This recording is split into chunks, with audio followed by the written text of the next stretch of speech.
Yo, what is going on, guys? It is your boy Runnerman15, and in today's video I thought we would check out this new mobile game called DriveX. Now what DriveX apparently is it's kind of like BeamNG, which right now I'm in BeamNG. Obviously this isn't the mobile game, but I wanted to, for this video today, I wanted to compare the two games together to see kind of how well they did with the mobile version of the game. Now, this isn't by the same developers as BeamNG. It's by some, I think, some Russian developers, but it is, both have very similar aspects. I just wanted to see how their physics hold up to BeamNG's physics. So without further ado, we're here in BeamNG to do some, some test crashes. Then we're going to go over to DriveX and do some crashing there. So first off, we're not going to be using the truck. I'm going to be using a different vehicle. So I did play a little bit of DriveX, and one car that I noticed was similar was the kind of Ferrari. Yeah, the Civetta Bolide. If you guys don't know what this is a classic BeamNG car. This has been in the game for quite a while. So we're just going to use the default car. We're going to do some, first off, we're going to do some suspension testing here. And then we're going to do some more crash testing. And then we're also going to be doing some crashes against some other cars. So we're going to be crashing into cars. So first off, let's just see how well they do the suspension in this game. As you can see, this isn't really like a super hard grade or anything, so car seems to be doing fine. Let's find something a little bit more rough. So I also want to compare just the normal car physics. So I'd say BeamNG has some pretty realistic car physics, and at least in terms of like driving and whatnot. Okay, let's do some actual suspension testing here. So let's go on this little bumpy thing right here. The car actually might get stuck. So you can see this is kind of difficult for the car to get over because it's, this car's pretty low to the ground. Let's come over here and try this out. So this has different inclines on each side, so you can kind of see how well the car manages the bumps. You can see it's pretty bumpy. The car gets over it just fine. All right, next let's do some crash testing. So let's go into this wall right here at about 40. So that was around a 40-mile-an-hour crash. You can see this is pretty, I'd say it's pretty realistic. It's probably as close as you can get to realistic crash physics in a game. I mean, if you don't know BeamNG.drive, BeamNG.drive is by far one of the most realistic soft body simulators, I guess you could say. But really this game is more of a sandbox game with realistic crash physics, pretty realistic car physics, I would say, as well. Not like absolutely 100% realistic, but pretty close. So let's do a high speed crash and see how the car deforms. So yeah, as you can see, the car deforms. There's a little bit of glitching right there, but for the most part, that's probably what would happen if you crash into a wall going that speed. Anyways, let's go ahead and jump into DriveX and see how the physics in that game hold up. Here I am on DriveX, so this is the main menu, and as you can see, it is pretty similar to BeamNG Drive. It has a pretty similar UI, I would say. If we go into the settings here, we have some graphic settings that we can change. I'm not going to mess with that just for now, but we can go into free roam here. They also have some scenarios, so they kind of have, pretty similar to BeamNG with the little missions you can do. As you can see, they're going to be adding car configuration and modifications soon, so can't wait for that. But as you can see, let me turn down the volume so it doesn't pick up on my mic. As you can see, this game is in very early access. It's in its alpha build, but this is the grid map in game, and this is kind of like the default car for this map. So we can drive this thing around and whatnot, but I want to take a look at the bolide that they have in game. And as you can see, they have a decent amount of cars in this game, and they're all unlicensed variants of licensed cars, so hopefully they don't get sued for that. But as you can see here, the Fabrizio A308, this is like the Ferrari 308. This probably is the closest you can get to the bolide in BeamNG Drive, but also I've noticed that a lot of the car sounds sound pretty similar. So hopefully they'll change that as well. But let's go ahead and go over the suspension. So as you can see with this car, The suspension is a lot more stiff than the Bolide, but it is handling the bumps pretty well. We can go on the higher incline over here to the left and kind of test out the suspension. But yeah, the suspension very stiff on this car. I've also noticed that the actual car handling in this game is a lot more arcadey than BeamNG Drive. So not the most realistic like car handling, car physics, but it's still not bad. We can take a little jump here and we can get a whoa. Yeah, for some reason this car's like super bouncy. Some of the cars are kind of bouncy, some of the cars, you know, perform pretty well, but this car is like super bouncy. But the deformation on this car is actually not terrible, I would say. As you can see, they have a bunch of things on the UI you can press here. So you can press this, which you can, you know, open your cars, open your car doors. There's also a survival chance. So if you've ever seen the TikToks with the little survival chance thing on the top in this BeamNG gameplay, and they like do crashes or jumps and stuff, it is basically the same thing. So if I crash into something, it'll probably go down here. So if I do that, oh, maybe not. The car's kind of just drift. The car is floating. Yeah. I'm not sure. I think my car is now Superman. Well, this is an interesting glitch. You can see the car physics aren't the greatest in this game, at least not yet. There's obviously some refining to do. Oh wow. Survival chance 0. So yeah, oh, very springy, very bouncy. Yeah, for some reason this car is like super bouncy. I think the physics on this car are not very well done. But if we go into the default car that it spawns us in, I feel like this car is a lot better than the Ferrari or the Bolide, mainly because I think its physics are a little bit better. Some of the cars are a lot more refined. Some of the cars are very very jank. So obviously, you know, a lot of cars, but they're not all perfect, right? This car glides over the suspension tests with no problem. Then there's also this weird thing where if you go over like any kind of small bump or like a jump or something, or you kind of tap into a wall, the doors just cease to close. So yeah.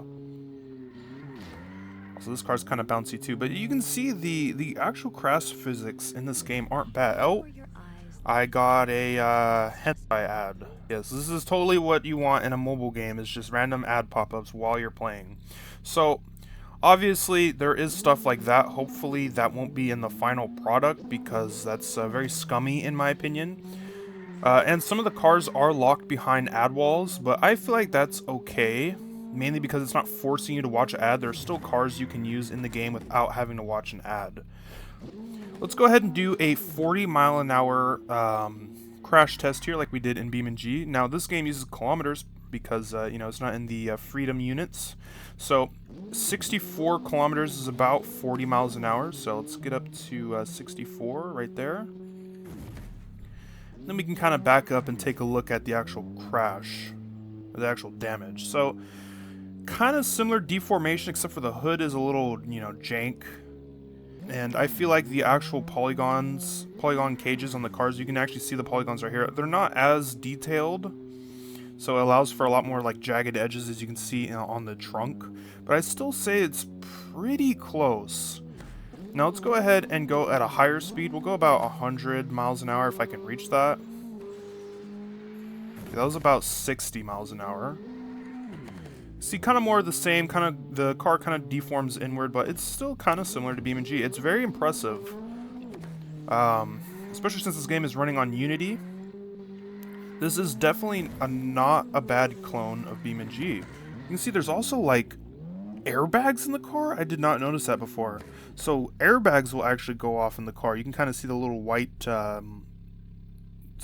splooges in the car. I don't really know how to describe that, but the airbags are actually going off in the car, which I find is a very cool touch, very cool detail. But I feel like the actual crash physics in this game are a lot softer than BeamNG Drive, and I feel like it takes a lot less to actually break the car. But I also wanted to jump into the Utah map because there's something very interesting on this map.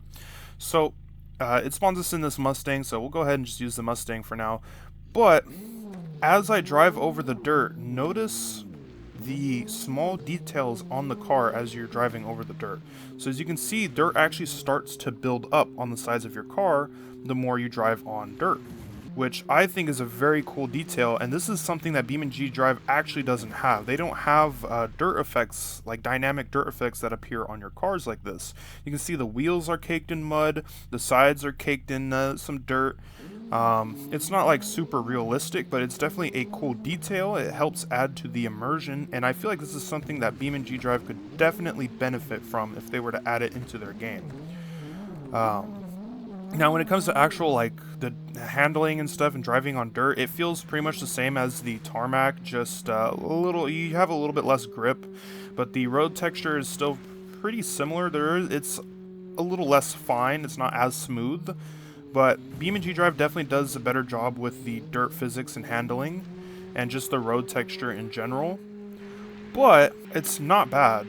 I'm also going, like, super fast right here. Also, the water physics in this game are pretty jank. They're, you know, there's a lot more to be desired here. The water and stuff is a little funky. As you can see, my car is completely fine. If I submerge it in water, will the car break? It does not seem to break. So you can still, the water physics obviously need to be refined a lot more, and the car doesn't take any actual damage when it goes fully in the water. If you notice in BeamNG Drive, if you drive a car in water, it'll slow down. You know, the water has resistance on the car, and your car will also die because the intake for the engine is being flooded with water, and that'll just kill the engine. But in this game, I don't think that I don't think that matters. You can just drive through the water. But there are still some very cool details in this game that I feel like BeamNG Drive should implement, but at the same time, there are obviously some things that this game needs to implement if it wants to compete with BeamNG. But so far, for this game having come out only a few weeks ago, in fact, it only came out 4 days ago on iOS, I'd say the progress they've made is definitely not bad, and I hope they continue to work on this game, because if this game becomes anywhere near as good as BeamNG Drive, that'll be like some of the only competition that BeamNG Drive has, and it's on mobile, which BeamNG Drive is obviously not on mobile. I feel like a lot of people who don't have, you know, good enough gaming PCs to run BeamNG Drive, since it is kind of a little bit more of a PC hardware intensive game, I feel like this is a great free alternative to BeamNG Drive. Obviously, the forced ads aren't great, but it seems to only force ads whenever you reset the car, which, to be honest, isn't that bad. It could be worse. They could force ads while you're just driving around normally, but they seem to do it only when you refresh the car. Still, it would be nice to see no forced ads, because I feel like forced ads are just pretty scummy, and they kind of, not only do they break the immersion of the game, they just, you know, your overall experience in the game is just going to be worse. And as you can see, there's some map clipping issues right there. The terrain was a little jank. But yeah, so far, I feel like there's a lot of potential in this game, and I can't wait to see how this game grows. Alright, so this is the Utah map for BeamNG Drive, and let's go ahead and select a rally car here. Let's see, what kind of rally car should we use? Alright, so here we go. We have a rally gravel. Let's just go ahead and take a look at the dirt physics in this game, or at least the, you know, driving on dirt. You can see there's a lot more, like, particles in the dirt, but one thing you'll notice is the cars don't really get dirty in this game. You know, there's not really like they just don't have a system to add dirt on the car while you're driving, which is definitely something that I would love to see BeamNG Drive implement. But as you can see, my doors aren't falling off from the smallest of jumps, so obviously DriveX has some work it needs done. You know, it still has some things it needs done for the game in order for it to, I'd say, compete against BeamNG Drive. But I'd say, in the state it is right now, especially for being such an early build of the game, it's not bad for sure. But as you can see, I'm driving on the dirt, and you know, there's not really any dirt on the car, right? Not even anything on the tires or the wheels. I mean, the tires do look a little bit dirty, but I think that's kind of just the default texture for the car's tires. But obviously the handling and stuff on dirt and the elevation change and whatnot is a lot more realistic. So BeamNG Drive has, you know, obviously a lot more realistic driving physics, a lot more realistic dirt physics, at least than DriveX. But basically, I just wanted to make a video today to kind of compare the two games and see how well DriveX is doing compared to BeamNG Drive in terms of just the soft body physics, car handling, and whatnot. And obviously, as you can tell, BeamNG Drive is better in both the car physics and the actual, you know, crash physics, the actual soft body physics of the car. But there are a few things in DriveX that I feel like BeamNG Drive should add. Maybe add some of the TikTok features, you know, keep the kids engaged, maybe give them an incentive to buy the game. But I still feel that BeamNG Drive finally has some good competition, and it just happens to be a mobile game. So yeah, if you guys want to see any DriveX gameplay in the future, if you want to see, if you have any ideas for what I should do with the game, let me know. If you guys want to, you know, stay up to date on updates with that game, you guys can subscribe to the developer's YouTube channel, which I will leave in the description. But yeah, other than that, I'm RunnerMan15. If you guys enjoyed what you saw today, hit that like button. If you guys want to see more BeamNG Drive or just more racing content in general, hit that subscribe button. I'll see you guys later. Peace.